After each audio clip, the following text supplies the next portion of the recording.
Assalamualaikum warahmatullahi wabarakatuh.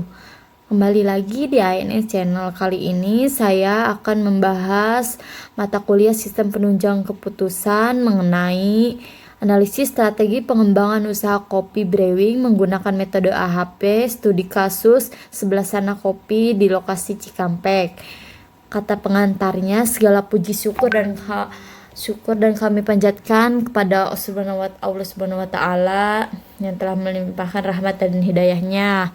Kemudian terima kasih kepada Bapak dosen Bapak Tukino MMSI yang telah membimbing selama pembelajaran sampai akhir pembelajaran ini.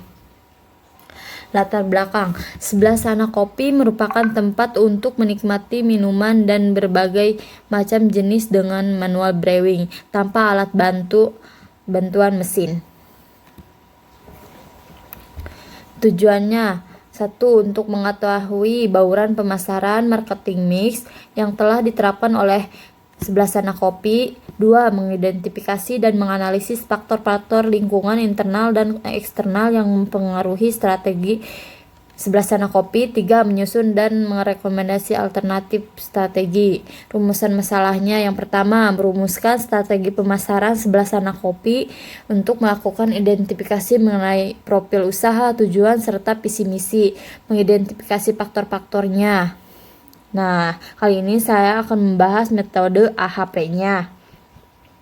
Jangan kemana-mana ya, tonton terus. Metode AHP. Pada penelitian ini, metode pengolahan dan analisis data disajikan secara deskriptif dan dianalisis secara kuantitatif serta kualitatif. Proses perumusan strategi dilakukan melalui 3 tahap, yaitu tahap masukan, analisis lingkungan internal dan eksternal, tahap pencocokan, analisis SWOT, dan tahap pengambilan keputusan dengan menggunakan metode AHP. Analisis internal dilakukan dengan menganalisis bidang fungsional. Hal tersebut dilakukan untuk mengidentifikasi kekuatan dan kelemahan. Kemudian, kekuatan dan kelemahan yang telah dianalisis kemudian diberikan bobot. Pembobotan dimulai dari 1 kategori paling penting sampai 0 kategori tidak penting. Selanjutnya, untuk peringkat setiap faktor dengan angka 4 kategorinya baik, angka 3 kategorinya rata-rata, angka 2 kategori di bawah, angka 1 kategorinya di bawah rata-rata, angka 0 kategori buruk. Kemudian, metode yang digunakan AHP analisis eksternalnya bertujuan untuk mengidentifikasi peluang dan ancaman serta untuk melihat kemampuan di sebelah sana kopi. Nah, analisis SWOT pada sebelah sana kopi yang pertama, aspek kekuatan. Proses pembuatan kopi. Nah, proses pembuatan kopi yang ada di sebelah sana kopi ini menggunakan kopi yang halal. Kemudian kopi yang tidak ada serbuknya dan dibuat menggunakan secara manual tanpa menggunakan mesin. Kemudian nama serta logo yang unik. Keunikan dari namanya dan logonya yaitu, yang pertama, logonya dibuat dengan denah seperti denah jalan yang menunjukkan bahwa tempat usaha kopi berada di sebelah sana jalan, dan dinamakan juga nama sebelah sana kopinya. Produk bervariasi, ada beberapa kopi yang bervariasi melalui contohnya seperti kopi yang dicampur dengan aren. Terus lokasi strategis, lokasi di Cikampek ini strategis banget karena masyarakat bisa melihat tempat kopi ini karena berdekatan dengan stasiun rel kereta api, kemudian pasar Cikampek. Aspek kelemahannya, modal yang terbatas karena memulai maupun menjalankan bisnisnya hanya mengandalkan dana pribadi. SDM yang terbatas karena modal dan SDM yang terbatas memberikan dampak terhadap pemasaran yang saat ini dihadapi oleh sebelah sana kopi ini. Aspek pulangnya, tren kopi mulai dikenal. Kemudian kopi memiliki khasiat kesehatan, contohnya kopi yang di mix-mix dengan gula aren, mix-mix dengan pandan, dan masih banyak lagi. Perkembangan teknologi informasinya melalui media sosial, dan silahkan baca sendiri. Kemudian ini adalah tabel metriknya.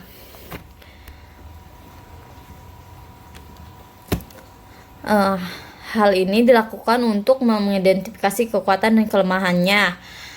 Berikut hasil pembobotan dari metrik IFE dapat dilihat ya pada tabel.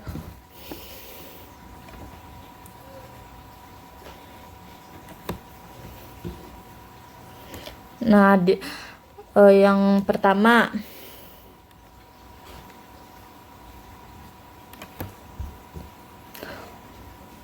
faktor-faktornya, produksi dan penakaran produksinya yaitu 1,13, lokasi strategisnya 0,25, nama dan logonya 0,23, produk bervariasinya 0,16, sementara aspek kelemahannya mempunyai bobot 0,26. Skor untuk pemasarannya skor 0,22, dan kemudian modal terbatasnya 0,14, dan terakhir alat produksi pendukung terbatas 0,13. Nah, akhirnya skornya dijumlahkan menjadi 2,56.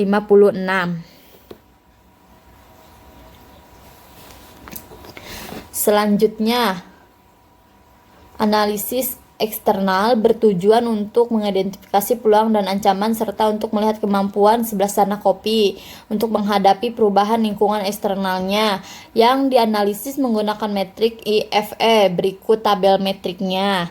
Hasil perhitungan menunjukkan bahwa nilai tertinggi adalah tren kopi mulai dikenal luas 0,81. Untuk skornya, perkembangan teknologi informasi skornya 0,59.